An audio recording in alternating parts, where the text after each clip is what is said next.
अस्सलाम वालेकुम second year. हमारे 2 चैप्टर कंप्लीट हो चुके हैं और पहला चैप्टर कंप्लीट एक्सरसाइज के साथ हमने डिस्कस कर लिया है। आज हमारा चैप्टर नंबर 2 कंप्लीट हुआ और अभी हम उसकी एक्सरसाइज से इंपॉर्टेंट शॉर्ट क्वेश्चंस को लेके उनको डिस्कस करने वाले हैं।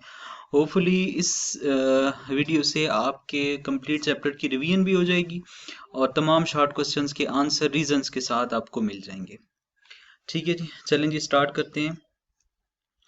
हमारा जो पहला क्वेश्चन है जिसको हम पहले डिस्कस करने वाले हैं वो है why lime is added to the acidic soil. यानी जब जमीन में एसिडिटी बढ़ जाती है तो लाइम को ऐड क्यों किया जाता है उस जमीन के उस बीमारी या उस चीज को खत्म करने के लिए। तो जवाब में है जी कि adding lime your soil is acidic, you would like to change the pH, so the less pH of the acidic, the universal advice to add lime to the soil, that is the lime you added to the soil is alkaline and you will neutralize the acidity of the soil and make it more neutral।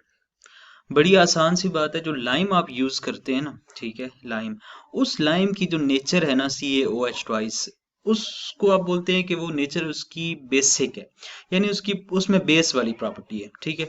और जो आपकी acidic साइल है वो तो acidic है, तो आपने जब उसमें लाइम डाला तो एसिड और बेस एक दूसरे को क्या कर देंगे, न्यूट्रलाइज कर देंगे, और जमीन या साइल की जो मिट्टी की नेचर है वो क्या हो जाएगी जी, न्यूट्रल। तो ये आपके सामने एक स्केल भी मैंने ड्रॉ किया है, इसको भी आप देख लें।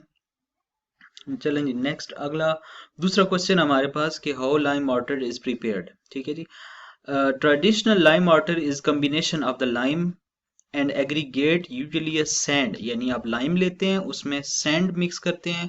अ typical modern lime water mix to be a 1 part lime, 3 part of the washed well graded sharp sand. Other material have been used as aggregate instead of the sand। यानी लाइम mortar बेसिकली क्या है कि आपके lime और sand का ऐसा mixture है जो कि चीज़ों को हार्डन करने के लिए, सख्त करने के लिए यूज किया जाता है।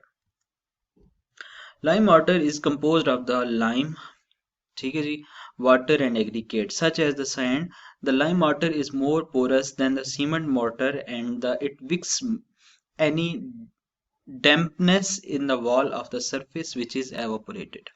यानी किसी भी दीवार वगैरह की सतह के ऊपर अगर इसको चिपकाया जाए तो इसमें पोर्स होते हैं, तो इजीली वाटर को एब्जॉर्ब करके हार्ड हो सकता है। क्वेश्चन नंबर 3 हमारे पास है जी, देखिए जरा। क्वेश्चन नंबर 3 हमारे पास है जी, explain the setting and hardening of the Portland cement. यानी कहीं पे भी कोई फॉर एग्जांपल कोई काम कर रहे हैं वर्कर्स, तो वो सीमेंट लगा रहे हैं किसी जगह के ऊपर, तो सीमेंट लगा, ऐसा तो नहीं है लगाते ही सख्त हो जाएगा या उसको 2 दिन लग जाएंगे, उसका एक खास टाइम है, उसको सेटिंग टाइम है। The setting time of the cement and hardening of the concrete, this hardening is process of crystallization. Crystal form after a certain length of the time which is known as the initial setting and interlock with each other। Concrete is completely fluid between the cement sets then progressively harden।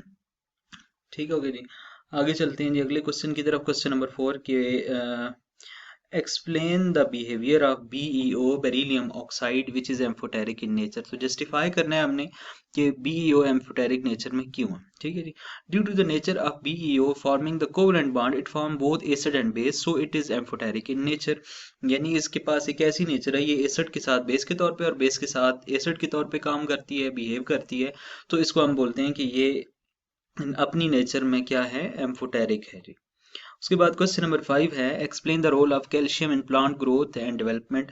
याद होगा आप लोगों को chapter के last topic में हमने ये चीजें सारी डिस्कस की हैं, बहरहाल हम इसको दोबारा पढ़ते हैं।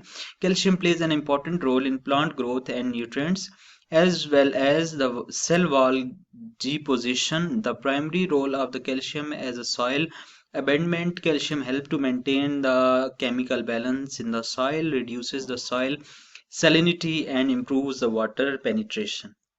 वाटर के जो ज़मीन से पेनिट्रेट होता है और पौधे की तमाम हिस्सों तक पहुंचता है, उसकी एक पेनिट्रेशन। दूसरा, क्लोरोफिल की इम्प्रूवमेंट में सल्फर जो कैल्शियम सल्फेट से आता है वो इम्पॉर्टेंट रोल प्ले करता है। जो कैल्शियम है पौधे की ग्रोथ में इम्पॉर्टेंट रोल प्ले करता है, और दूसरा ये ज़मीन की जो सेम और थोर है उसको भी कंट्रोल करने के लिए यूज़ किया जाता है।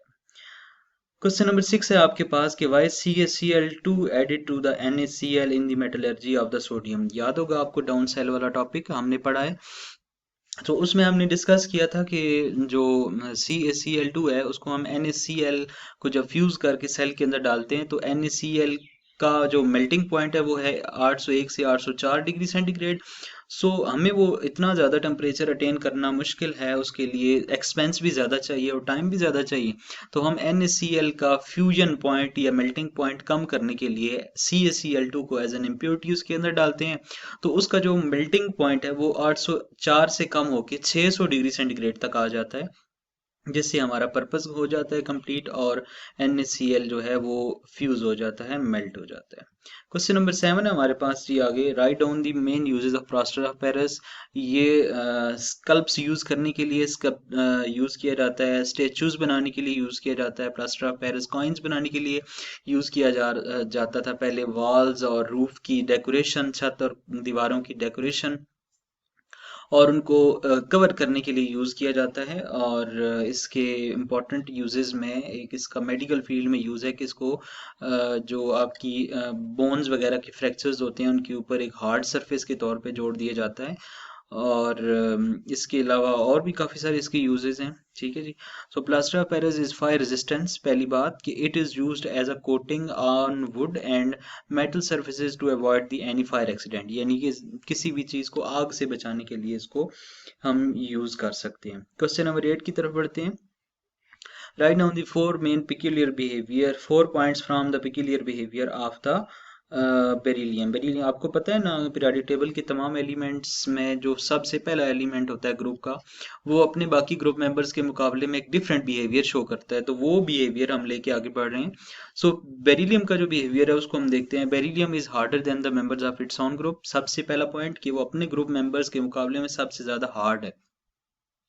Beryllium has high melting and boiling point than the other group members. Beryllium does not react with water even at high temperature while the other metals do. ठीक है जी, बाकी इसके ग्रुप मेंबर्स पानी के साथ रिएक्शन कर जाते हैं, ये पानी के साथ रिएक्शन नहीं करता। Beryllium form the covalent compounds whereas the other group members make ionic compounds. ठीक है जी, एक तो वो हार्ड है बाकी ग्रुप मेंबर्स के मुकाबले में, मेल्टिंग बॉइलिंग पॉइंट बाकियों के मुकाबले में उसका ज्यादा है। दूसरा, पानी के साथ वो रिएक्शन नहीं करता, बाकी तमाम करते हैं। और तीसरा जो चौथा मेन पॉइंट, आखिरी पॉइंट है इस क्वेश्चन के मुताबिक, वो ये है कि वो सिर्फ कोवलेंट बॉन्ड बना सकता है, बाकी जो कोवलेंट कंपाउंड बनाता है और बाकी जो ग्रुप मेंबर्स हैं वो कोवलेंट कंपाउंड नहीं बनाते। नेक्स्ट क्वेश्चन जी। जो आप डाउन सेल से सोडियम प्रिपेयर करते हैं तो डाउन सेल में फ़ायदा क्या है जी। उसमें पहला फ़ायदा यानी एडवांटेज ये है कि मेटेलिक फॉल्ट प्रोड्यूस नहीं होती। सोडियम जो है वो कलेक्ट किया जाता है 600 डिग्री सेंटीग्रेड के ऊपर।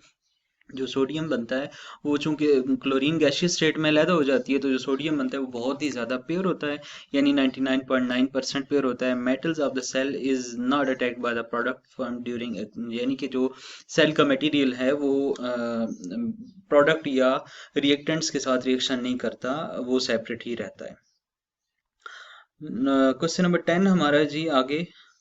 While lime is turned milky, यानी आपके पास एक सोल्यूशन है लाइम का बना हुआ, तो आपने अगर चेक करना है कि उसके अंदर कार्बन डाइऑक्साइड मौजूद है या नहीं, तो आप उसके ऊपर से कार्बन डाइऑक्साइड, लाइम के ऊपर से कार्बन डाइऑक्साइड को गुजारते हैं। ठीक है जी।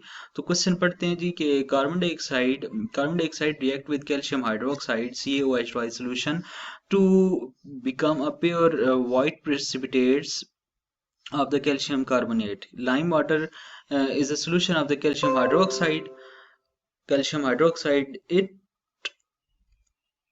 If the carbon dioxide is bubbled through the limestone, the lime water turns milky and are cloudy white, यानी कि अगर कार्बन डाइऑक्साइड की मौजूदगी वहां पे है तो सोल्यूशन क्या हो जाएगा, मिल्की हो जाएगा। हमारे पास लास्ट क्वेश्चन है अभी के लिए, हमारे पास क्वेश्चन नंबर 11 है। While gypsum is added to the cement. आपको पता है सीमेंट जो है उसकी खास, उसका सेटिंग टाइम एक खास टाइम होता है जिसके जरिए हम बोलते हैं कि वो जो दीवार पे या कहीं भी लगाया है सीमेंट है वो थोड़े टाइम के बाद हार्ड हो जाता है। तो उसका सेटिंग टाइम इंक्रीज करने के लिए हम क्या करते हैं, हम उसमें जिप्सम 2% मिकदार में ऐड कर देते हैं, जिससे उसका सेटिंग टाइम इंक्रीज हो जाता है। ठीक है, अभी के लिए सेकंड ईयर इतना ही, मिलते हैं हम नेक्स्ट लेक्चर में। अल्लाह हाफिज।